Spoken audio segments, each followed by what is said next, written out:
오늘 하나님께서 우리에게 주시는 말씀은 구약 성경 호세아 2장 3절 말씀입니다. 구약 1257쪽입니다.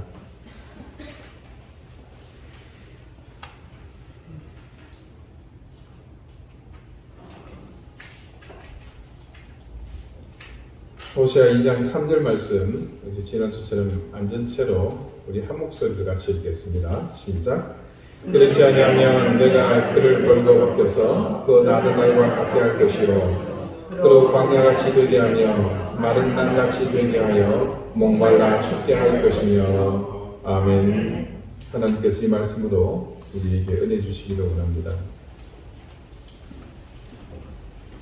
하나님께서 이스라엘을 향해서 그들이 태어나던 날과 같게 할 것이고 발가 벗기시고 광야 같게 하시겠다는 그 징벌이 어떻게 나타날까 여러 가지 예측을 할 수 있습니다만은 오늘 말씀을 보니까 결과는 이미 정해져 있는 것 같습니다.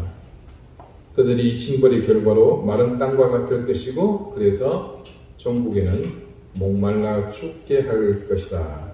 그렇게 말씀하십니다. 그래서 그들이 겪게 될 광야 같은 삶의 결과는 죽음입니다. 그들을 죽음으로 이끄는 것은 창과 칼이 아니었고 바로 목마름, 즉 갈증이었습니다.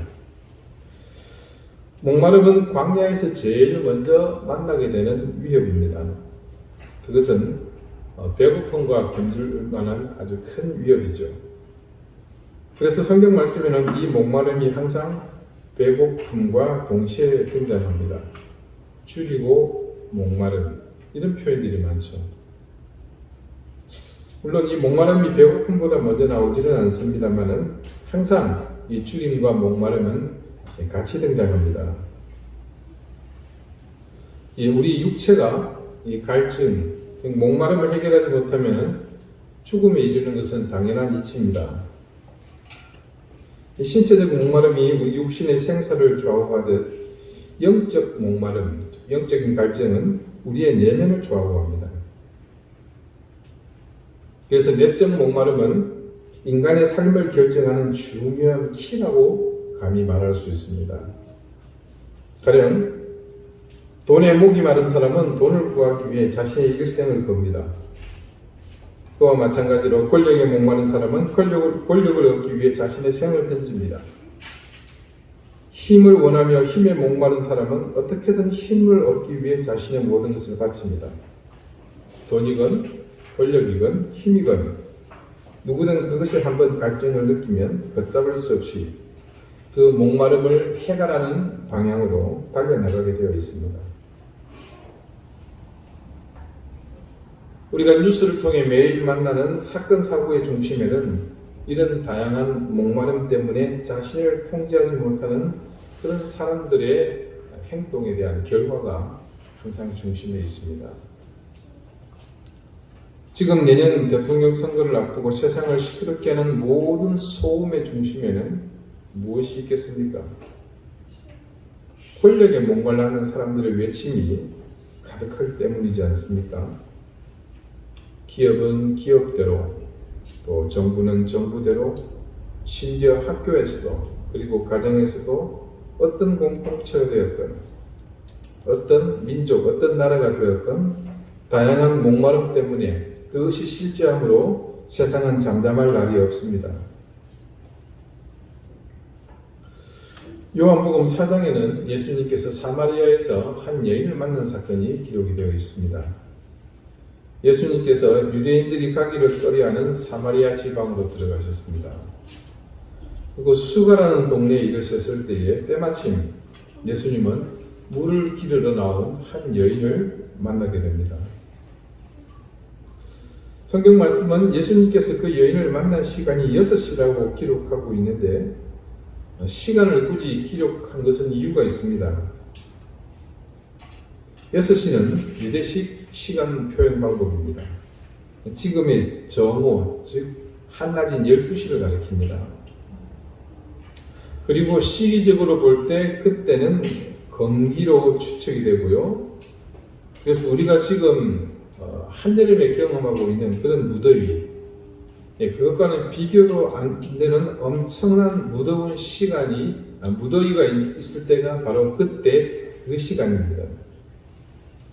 그래서 이런 기후 탓에 사람들은 대부분 해가 떠 있는 한낮을 피해 아침 일찍이나 아니면 해가 진 이후에 일하고 낮에는 힘든 일을 삼가는 편입니다. 우리 시골에서 농사 지어 보신 어른들은 잘 아시죠? 여름이 되면 아침 일찍 새벽같이 일어납니다. 그리고 점심 드실 시간 되면 한숨 자고 해가 한풀 꺾이고 나면 나가서 일을 하죠. 그 사마리아 여인이 이른 한낮에 사람이 일하는 것도 상가는 이 시간에 물을 기르러 왔다는 것은 무슨 사연이 있다는 것을 짐작할 수 있습니다. 여러분, 여인들이 우물가에 나오는 시간들은 다들 비슷비슷합니다. 왜냐하면 물을 기르러 오는 목적도 있지만 또 다른 여러 가지 일들도 있기 때문에 그렇습니다. 이 집 저 집 할 것 없이 해가 없는 비교적 서늘한 시간에 삼삼오오 물을 기르러 올 텐데 유독 이 한낮에 그것도 혼자서 물을 기르러 왔다는 것은 이 여인이 함께 나와서 그 사람들과 어울리지 못할 만한 어떤 사연이 있는 겁니다. 제자들은 성 내로 먹을 것을 구하러 떠나고 없고 때마침 우물가로 물을 기르러 온 이 사연 많을 것 같은 여인에게 예수님이 물 좀 달라고 청합니다. 바가지로 떠가지고 옆에 있는 버드나무 가지에 잎을 한 움큼 따다가 넣어주면 좋을 것 같은데 그 동네는 그런 우물이 아닙니다. 딱 봐도 행세가 유대인인데 사마리아 사람인 자신에게 말을 거는 것이 놀라웠습니다. 이 여인은 예수님께 어찌 유대인인 당신이 그렇게 잡족 취급하는 사마리아 사람인 내게 말을 거는 것인지 묻습니다. 자, 그렇게 이야기의 문구를 두고 보니 이 여인은 짐작대로 사연이 참 많은 기구한 인생을 사는 그런 여인이었습니다. 이 말씀을 기록하고 있는 요한복음 4장의 내용을 보자면 이 여인은 5명의 남편이 있었습니다. 있었습니다. 있는 게 아니고요. 있으면 문제가 많으시죠. 있었고 지금 또 다른 남자와 살고 있는데 이 사람은 진짜 남편이 아닙니다. 이를테면 이 여인은 이 남자의 둘째 부인, 첩실 가능성이 큽니다. 그렇게 현재 5분의 이혼 경험이 있고 또 한 남자의 첩으로 살고 있는 것을 볼 때 아무리 좋게 봐도 이 여인의 나이는 30대 후반 이후가 될 것으로 보입니다. 자, 그 나이에 이런 다양한 경험을 했다면 이 여인의 인생은 절대 평범하지 않습니다. 자, 거기에 더해서 우리나라도 그런 연예인들이 들어있긴 합니다만 이 결혼의 횟수는 그 시대 상황에서 판단하는데 많은 남자에게 짓밟혔고, 왜냐하면 여인 스스로 이혼할 수 있는 힘이 없던 시대입니다. 남자들이 내쫓은 거죠. 아니면 죽었거나. 결국 짓밟히고 버림받는 인생이라고 봐도 무방합니다. 그것은 곧 그 시대 그 사회에서 여인들에게는 품행에 문제가 많은 사람으로 취급당했을 가능성이 크고, 그래서 이번에는 부인이 아니라 동거인의 신분, 첩의 신분이라는 것은 어쩌면 당연할 것입니다. 이 여인은 이 성내에서 늘 정죄의 대상이며 손가락질 당하는 대상이고 사람들에게 외면당하는 신세였을 것입니다. 형편이 그렇다 보니 이 여인은 사람들을 피해서 어쩔 수 없이 더운 대낮에 혼자 물을 기르러 올 수밖에 없는 처지였던 것이죠. 가련한 이 여인은 자신의 처지가 말해주던 그 인생이 늘 외로웠습니다. 주변의 시선 때문에 고통스러웠고 주눅 들어있는 삶을 살았을 것입니다. 그러므로 그런 인생의 역경으로 인한 깊은 내면의 상처가 그녀에게는 분명 있습니다. 그런 그 여인의 모든 모습들이 전능하신 하나님이신 우리 예수님께 보여졌고, 예수님이 그녀를 통해서 본 것은 그 같은 삶을 통해 드러나는 간절함, 바로 영적인 목마름이었던 것이죠. 참 아이러니한 그런 현장입니다. 주님은 지금 육신의 목마름을 해결하기 위해서 물을 달라 하시고 있고, 그런데 거기에 진짜 영적인 목마름을 가진 한 여인이 있습니다. 주님은 그 목마름을 해결해 주실 분이셨고, 어쩌면 그녀는 그 수가성에서 당한 모든 상처와 아픔을 피해나온 그 순간이 도리어 구원의 순간이 되리라고 꿈에도 생각 못했을 것입니다. 우리 주님께서 이 사실을 아시고 그녀에게 꺼내신 첫마디는 그것을 그대로 내포하고 있습니다. 요한복음 4장 10절에요. 예수께서 대답하여 이르시되 내가 만일 하나님의 선물과 또 네게 물 좀 달라 하는 이가 누구인지를 알았더라면 네가 그에게 구하였을 것이요 그가 생수를 네게 주었으리라. 주님께서는 이 여인의 내면 깊은 곳에 자리 잡고 있는 목마름을 보셨습니다.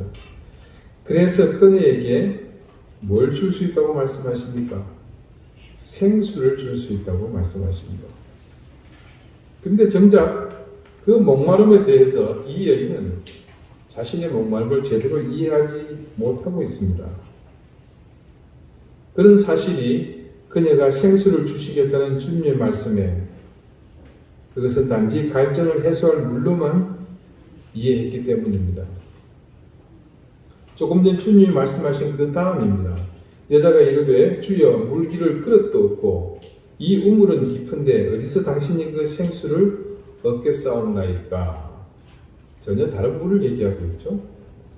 우리 조상 야곱이 이 우물을 우리에게 주셨고 또 여기서 자기와 자기 아들들과 짐승이 다 마시는데 당신이 야곱보다 더 크니까. 예수님의 호의 속에 담긴 의미를 이해하지 못하고 던지는 이 여인의 질문에 주님께서는 다시 그 물, 생수의 의미를 상세히 설명해 주십니다. 예수께서 대답하여 이르시되 이 물을 마시는 자마다 다시 목마르리니와 내가 주는 물을 마시는 자는 영원히 목마르지 아니하리니 내가 주는 물은 그 속에서 영생하도록 솟아나는 샘물이 되리라. 여러분 얼마나 감격스러운 말씀이겠습니까?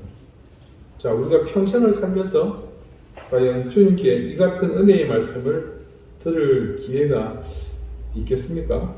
네. 참 놀랍게도 이 여인은 그렇게 기구한 운명의 한가운데서 고통받다가 전능하신 하나님이신 우리 주님을 만나서 이와 같은 은혜를 받는 그 순간에 서게 되었습니다. 그런데 그렇게 분위기가 무르익어 가는 것 같았는데 이런 영적 은혜가 가득한 그 현장에서 요즘 말로 소위 현타가 오는 말을 이 여인은 또 마지막 결정타를 남깁니다. 여자가 이르되 주여 그런 물을 내게 주사 목마르지도 않고 또 여기 물길로 오지도 않게 하옵소서. 동문서답입니다. 집에 이렇게 싱크대를 설치해달라는 얘기겠죠. 주님께서는 그 여인에게 영원히 영적 갈증이 생기지 않는 그 속에서 영생하도록 솟아나는 샘물과 같은 물을 말씀하셨습니다. 자, 이는 예수 그리스도를 영접함으로 인해 주어지는 생명과 기쁨과 평안을 말하는 것이죠. 그래서 우리에게 주어지는 구원과 영원한 생명을 말하는 겁니다. 예수를 믿을 때 우리에게는 어떤 일이 일어납니까? 우리의 조상으로부터 지워진 죄를 용서받는 엄청난 기쁨이 주어집니다. 이 구원의 기쁨이죠. 그로 인해 우리에게는 진정한 평안이 주어지게 되고 죄로부터 자유함이 주어집니다. 그리고 예수 안에 있는 생명이 내 안에도 주어지게 되므로 영생을 맛볼 수 있게 되는 것이죠.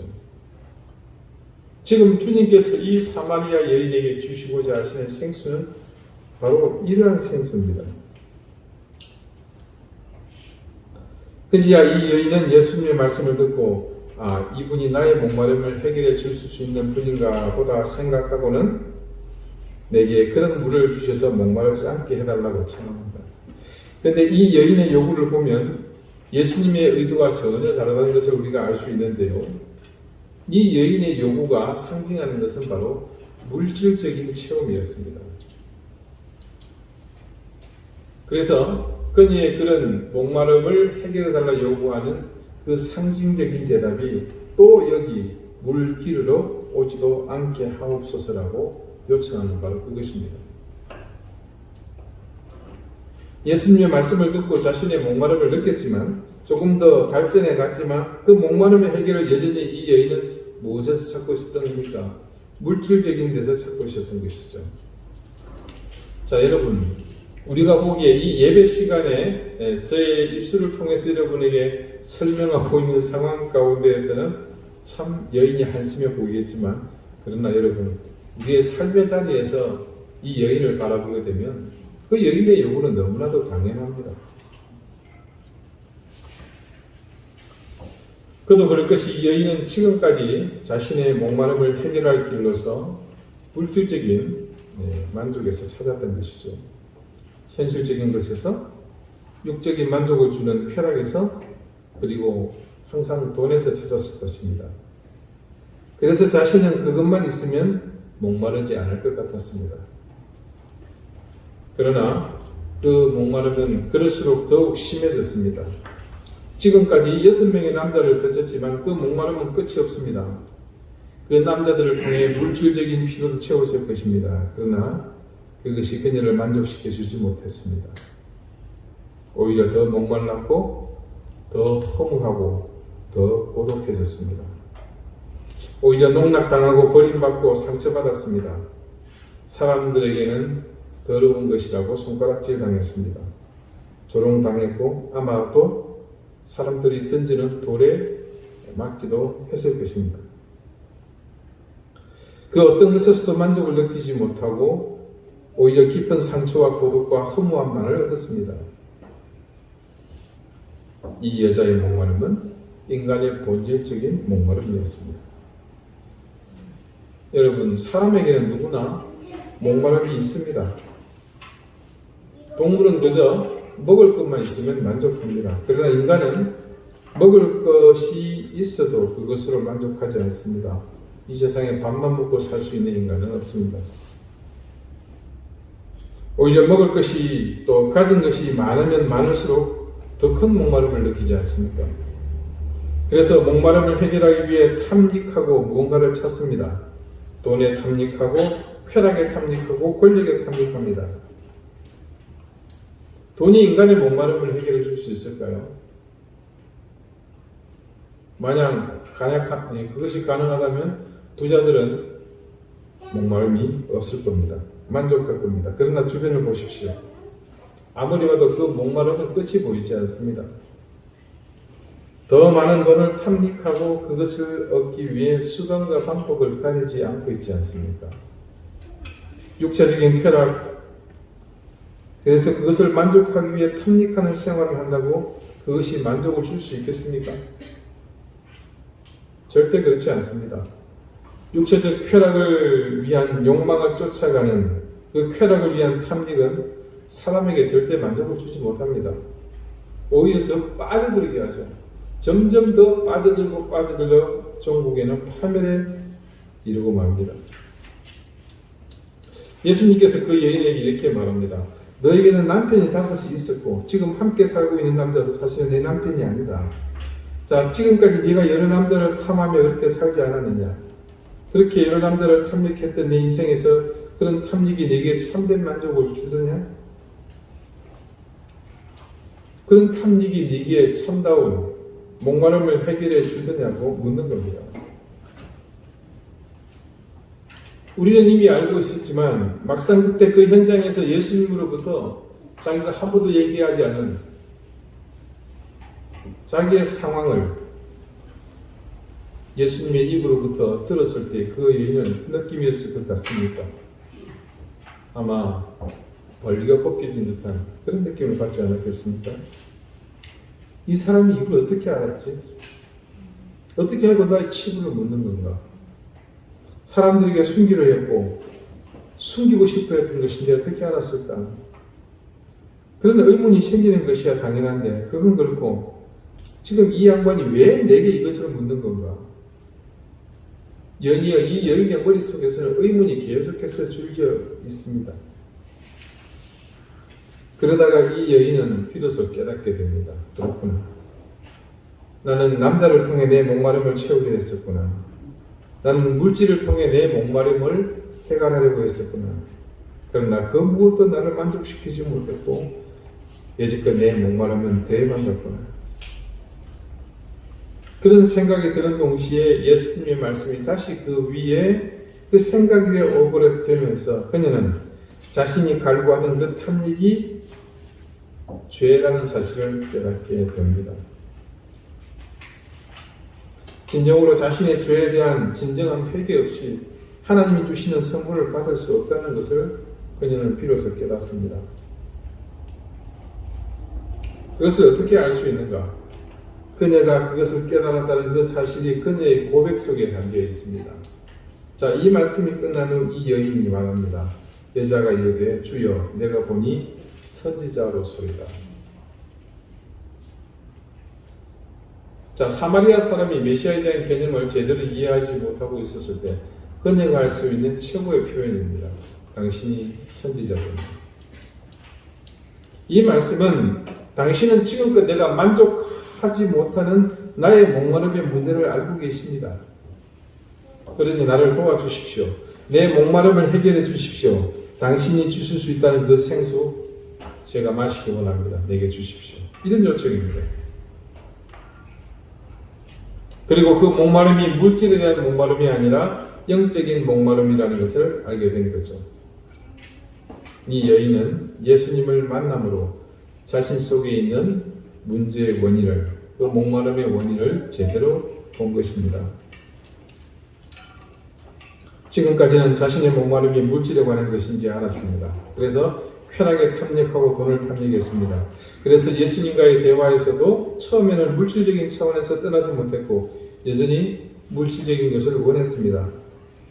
그러나 예수님과의 대화를 통해 자신의 문제는, 자신의 그 목마름은 물질의 문제가 아니라 영혼의 문제라는 것을 깨닫게 된 것이죠. 자, 다시 본문으로 돌아가 봅시다. 이스라엘이 광야에서 목말라 죽게 되었습니다. 그렇다면 이것은 신체적인 목마름이겠습니까? 아니면 영적인, 내적 목마름이겠습니까? 비유로 말씀하신 것이지만 사실 이 두 가지는 그 당시 심판 앞에 놓인 이스라엘에게는 모두 적용되는 말씀이기도 합니다. 그들이 목마름으로 죽게 된 이유는 이루 말로 다 할 수 없이 많습니다. 앞서 말씀드린 돈이나 권력이나 힘에 목말랐던 과거의 사실도 있겠지만 영적으로도 그들은 전혀 다른 방향으로 목말라 했기 때문에 그 목마름으로 그들은 죽음을 피할 수 없게 되었습니다. 결국 그들이 하나님을 외면하고 그토록 목말라 했던 자신들의 삶이 자신들을 광야로 내몰았고 메마른 그곳에서 목말라 죽게 만든 셈입니다. 예수님께서는 그렇게 목말라 죽어갈 인생들을 향해서 해결책을 주셨습니다. 마태복음 5장 6절입니다. 의에 줄이고 목마른 자는 복이 있나니 그들이 배부를 것이며. 수가성의 여인이 영원히 해결되지 않는 목마름을 안고 살았던 이유를 우리는 이제 잘 알았습니다. 그녀는 의에 목마르지 않았기 때문에 진정한 의미의 배부름을 경험하지 못했습니다. 여러분은 우리 주님이 말씀하신 이 의가 무엇이라고 생각합니까? 네, 그건 고민할 필요 없습니다. 바로 성부 하나님의 의지죠. 하나님의 뜻이며 지금 우리에게는 바로 그런 하나님의 의지와 뜻을 기록한 성경 말씀이 가리키는 모든 것이라고 할 수 있습니다. 그렇다면 의에 줄이고 목마르다는 것이 의미하는 바는 무엇이겠습니까? 그건 역시 고민할 필요 없이 우리의 욕망을 따라 사는 모든 삶을 버리고 하나님의 말씀을 따라 살리는 의지가 충만한 상태 아니겠습니까? 즉 우리가 얻고자 하는 세상 욕망에 이취하는 것들은 영원히 우리에게 만족을 주지 못하고 줄이고 목마르게 하겠지만 하나님의 뜻을 쫓아 사는 인생에게는 배부름이, 즉 만족이 있다는 것 아니겠습니까?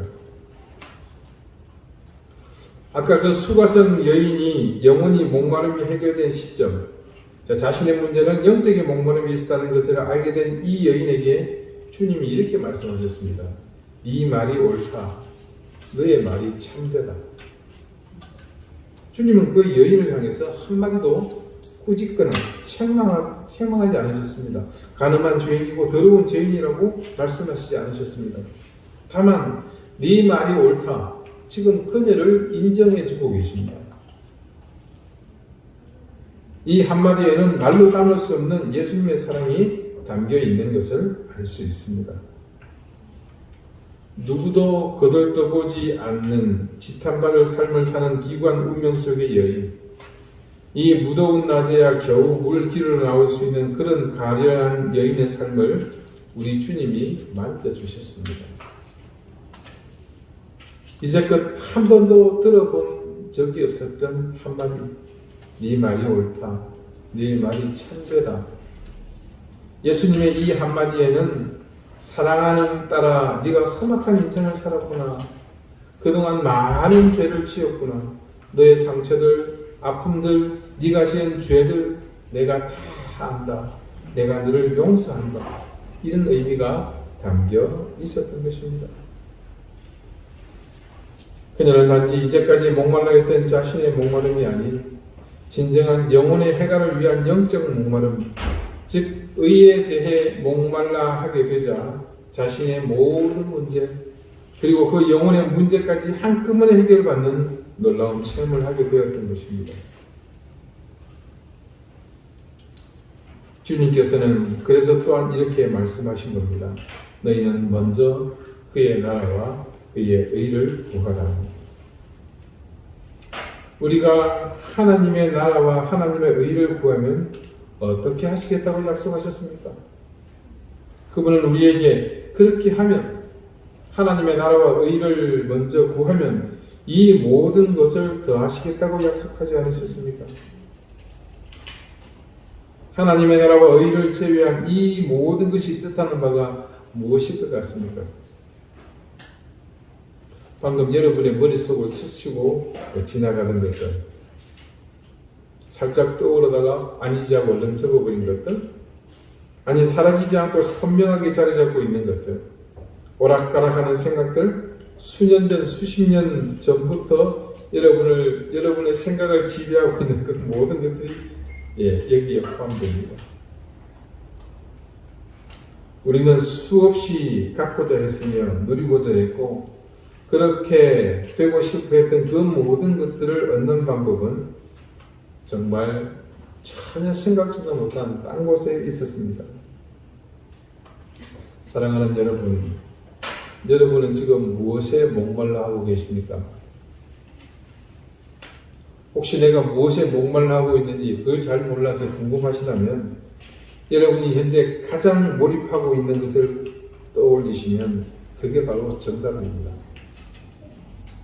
앞서 말씀드린 것처럼 신실한 믿음을 가지지 못한 사람의 인생을 가장 확실하고 분명하게 주장하고 있는 것은 목마름입니다.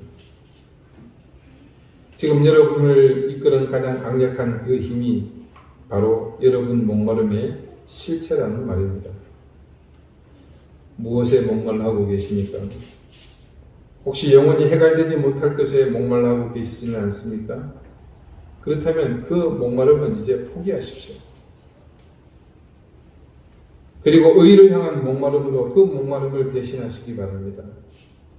내가 목말라 하는 그 모든 것들, 내가 소유하고자 발버둥치던 모든 것은 내가 의에 목말라 할 때 그때 주어지는 것들입니다. 그러므로 이제 우리가 목말라야 할 것이 무엇인지 분명 깨닫고 의에 줄이고 목마른 삶을 다짐하며 살게 되시기를 바랍니다. 기도드리시겠습니다. 하나님, 우리는 이제껏 허황한 것에 목말라하며 우리 인생을 허비하고 살았습니다. 그 옛날 수가성의 여인이 그 기구한 운명 속에서 의에 목마른 삶을 깨달아 하나님의 귀한 은혜를 누리게 된 것처럼 우리의 참된 영적 목마름의 삶을 살게 해주십시오.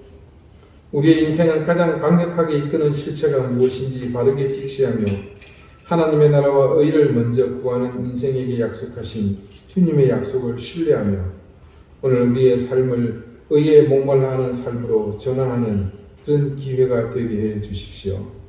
예수 그리스도 이름으로 기도드립니다. 아멘.